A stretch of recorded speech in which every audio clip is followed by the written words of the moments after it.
যে জিনিসটা জানতে চাচ্ছি সেটা হচ্ছে যে আপনি তো সব দেখেছেন।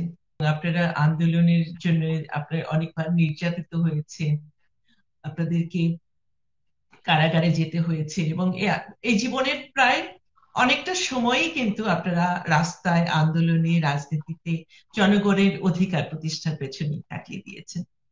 তো আজকে যদি আমি আপনাকে প্রশ্ন করি যে আপনার বাংলাদেশকে নিয়ে আপনার স্বপ্নটা কি ছিল, এবং সেই স্বপ্নটার কতটুকু আপনি দেখতে পেরেছেন? ওটা কি আহ কিছুটা হলেও পূরণ হয়েছে, বা হবে আপনার জীবদ্দশায়, আপনি ভাবছেন?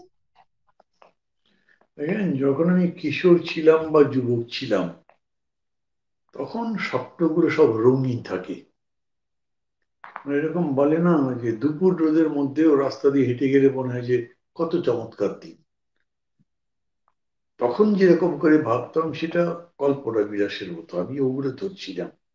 হুম, হুম, যখন একটু ম্যাচিউর হয়েছি, আস্তে আস্তে বুঝতে শিখেছি, তখন আমি আজকে আপনাকে যে কথাগুলো বললাম হুম, হুম। এগুলো বিশ্বাস যা মনের মধ্যে, বিবেকের মধ্যে, বিবেচনার মধ্যে প্রথিত হয়ে গেছে, গেড়ে বসেছে। আমি মনে করি বাংলাদেশ চেঞ্জ হতে পারে, আর্নেস্টলি মনে করি, যদি লিডারশিপ থাকে, যোগ্য লিডারশিপ, কমিটেড লিডারশিপ।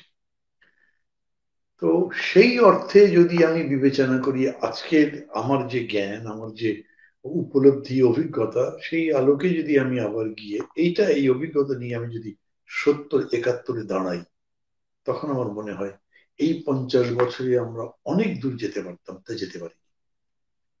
বলে না বঙ্গবন্ধুর স্বপ্ন, এখনো বঙ্গবন্ধুর স্বপ্ন কিন্তু খুব চলছে।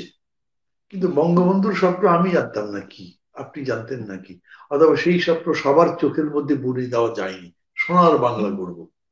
কিন্তু হুম, 3 বছর, 3.5 বছর যেতে না যেতেই সেই সোনার বাংলার স্বপ্ন ধূলিসাৎ হয়ে গেছে। কেন? তখন ওরকম দুঃশাসন ইত্যাদি ইত্যাদি হয়েছে, এবং শেষ পর্যন্ত বাকশাল হয়েছে, একদল হয়েছে। সেই থেকে শুরু করে এই পর্যন্ত ভালো করে গণতন্ত্রই পাইনি। উন্নতি যা হতে পারতো সেই পথেই যেতে পারিনি। যেটুকু উন্নতি হয়েছে সেটারও যে সমভাবে বন্টন করা, সবার জন্য সমান সুযোগ তৈরি হওয়া, সেটা হয়নি। ফলটা দাঁড়িয়েছে এই যে মানুষ খুব আশাহত হয়েছে। এখন মানুষ স্বপ্ন খুব বেশি দেখে না।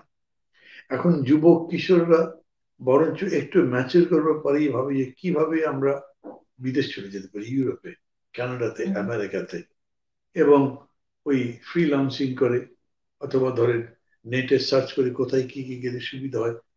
বহু এরকম ভালো ভালো মেধা আমাদের দেশ থেকে বাইরে চলে যাচ্ছে। ওই স্বপ্নটাকে আমি আবার জাগিয়ে তুলতে চাই।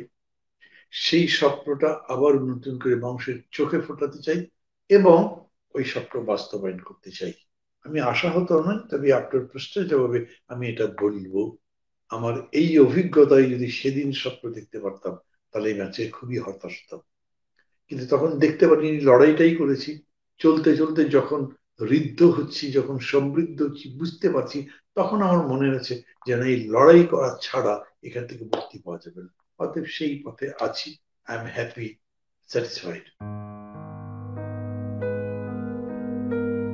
এবারে শুনবো আপনার কথা।